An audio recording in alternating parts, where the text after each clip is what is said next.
For the next few minutes, I am going to list and illustrate my 7 basic core pieces for home decor. Now, you don't have to spend a lot of money to make your space look expensive or high-end. I thrift like a madwoman. But if you have basics, you can build around those. And I'm going to make this really simple for you, so don't worry. If you still need help, call me and we can do this together. First up are trays, which could be rotating servers or dough bowls. Second essential is beaded garland. Third is vases and vessels. Fourth are candles, both electric and wax. Fifth are knickknacks, tchotchkes, and doodads. Sixth are books. And last but not least is florals and greenery. So let's break it down. The first up are trays. Trays are an easy piece to style any room in your home. Wooden trays, baskets, cutting boards, or a rotating server, anything that's large enough to hold decorative items as well as being functional. And if you have a few different types of trays, you can constantly switch them out for each season to give it an updated, fresh feel. Now let's decorate my marble carousel tray. I start with the largest piece, which is my stonewashed clay vase, and add some lightweight green branches. I then fill in with a few white florals to pull in the color of the marble. Another staple in decor is beaded garland. This dark brown wooden style helps ground the vase, and it also pulls in the cabinet colors. And the simple white candle ties it all in nicely. I always try and add something sentimental, like my grandmother's salt and pepper shakers, and because these are wooden, they also pull in the warmer wood tones of the entire kitchen. I love the overall look. Number 2 of my 7. I love beaded garlands. You really can use them anywhere. Bowls, books, vases, and whether they're wooden, marble, or glass, anything works. You can even DIY them from beads and twine at the dollar store. And I move my garlands all the time, as you can tell from these shots. But today I found this idea and I thought I would try it out. I normally don't use tiebacks for curtains, but this is actually kind of cool. You just wrap them around the curtain and overlap them and they connect. And they hold real tight, no tying required. I would probably use a heavier curtain, but wanted to show you this one for the idea.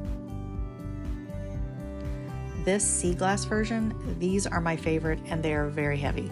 I picked them up in a cute shop in Florida and I use them everywhere. You can just lay them out on an open book, but make sure that when you do, you drape them haphazardly. You don't want it to look staged. No matter where you use them, the key is to make it look like they just fell naturally. Number 3, vases and vessels. I have so many vases and 90% are from thrifting. You really can find some cool stuff that people just toss or donate. And I've learned that if you don't find exactly what you're looking for, but it is the right size and shape, you can easily DIY it for a lot less money.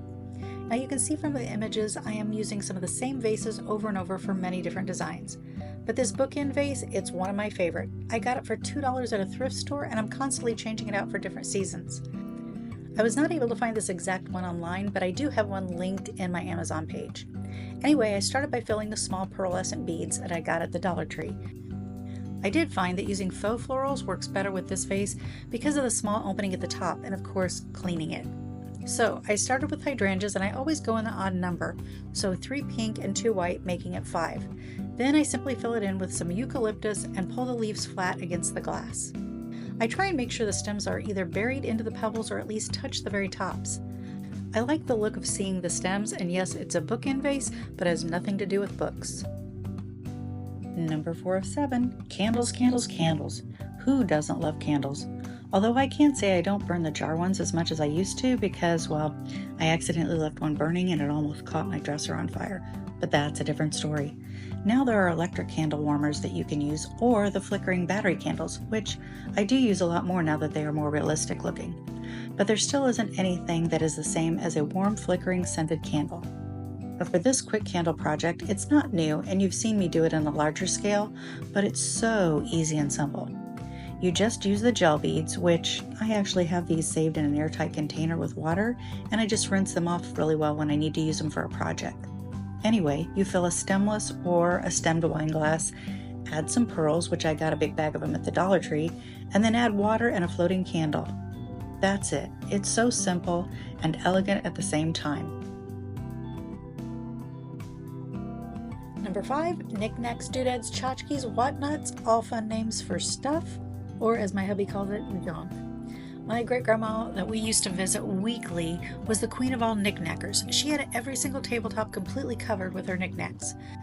My sister and I loved it when we were little because they were like miniature toys that she'd let us play with, as long as we put them back.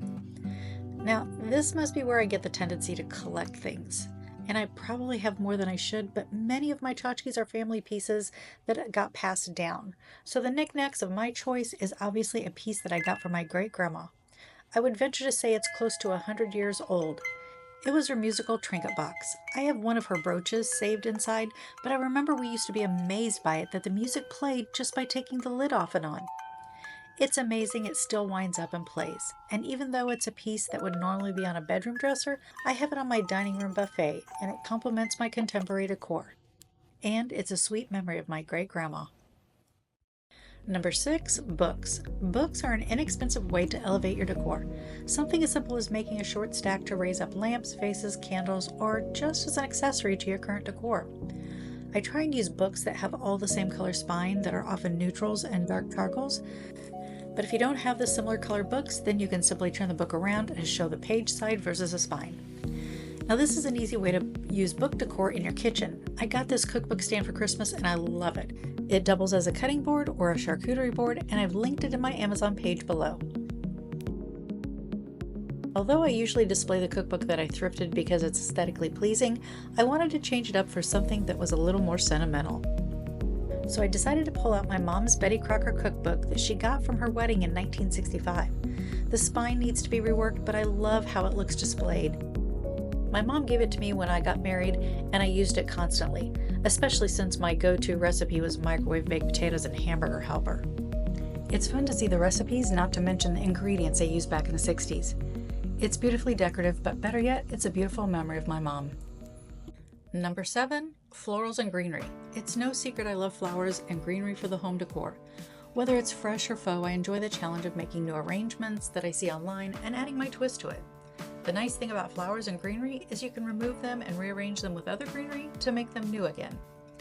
Now, this arrangement was a real challenge to me. I wanted to do it with cherry blossom branches, but I couldn't find them locally since they aren't quite in season yet, so I opted for silver dollar eucalyptus branches and used a little bit of floral wire to tie them together. Then simply added the branches of myrtle at an angle and also secured them with wire. Then I snipped a couple of stems of orchids, which was my mom's favorite flower, and just added it to the same angle, and then took a second one and went in the opposite direction. The stems just nest in between the branches and hold in place, and then I filled the fishbowl with water all the way to the top, displaying them on top of my books in my dining room and adding an uplight behind the showcase. It's modern yet timeless. So those are my 7 go-to essentials for home decor, plus some fun ways I like to style them. And I know decorating can sometimes feel overwhelming, but I'll be sharing more tips and tricks to make it super easy. The biggest thing, choose what you love. Don't just follow trends. Go for pieces that feel timeless and work for you in the long term. Most people don't even redecorate every 2 to 3 years, which is about how long trends will last. So having a classic foundation is the key. That's why I'm all about thrifting and bargain shopping. It lets me switch things up without spending a fortune. And if you're still feeling stuck, I'm here for you. Like, share, and subscribe, and let's create a home you truly love. And iKondaLikeit.